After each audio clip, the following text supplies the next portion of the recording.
warar hordhaca ayaa sheegaya in 2 carruur ah ay ku geeriyoodeen qarax uu sabay walxaha qarxa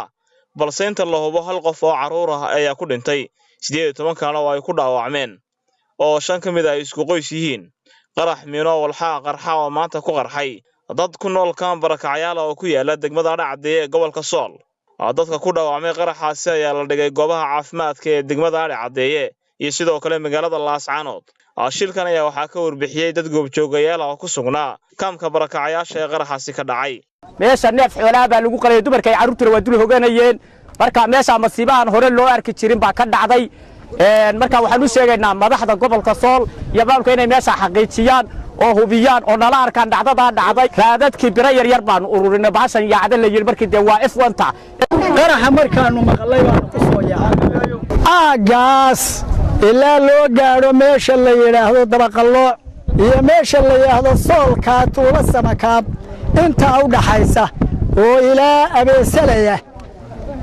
miinooyin meedhan bayaal iyo faliidho waxaan la soo gaarsiiyay 3 gaari ayaa noo yimi 3 gaari waxay wadeen dad gaaraya 18 qof 7 ka mid ah markiiba waanu refer gareyno waxaan u dirnay Laascaanood oo xaaladoodu waxay xaalad emergency ah oo aad u weyn oo dhaawacooda aan u darnaa 11 ka midana waxay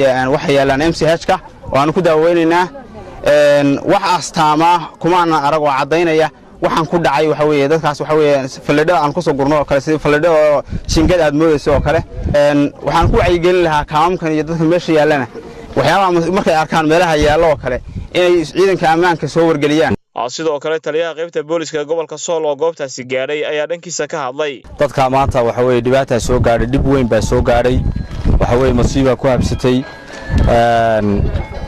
dadka waxba ku qarxay oo waxaas waxaan u maleynayaa inay ama miina yihiin ama bom gacmeed waxay yihiinba waa markii uu horeysay qarax sidan oo kale oo ka dhaco gudaha kaam ay ku nool yihiin dad barakacyaal oo xooluhu ka dhamaadeen oo la ildaran xaalado nololeed Cabdiraxmaan Cali Ducaale Home Cable TV Laascaanood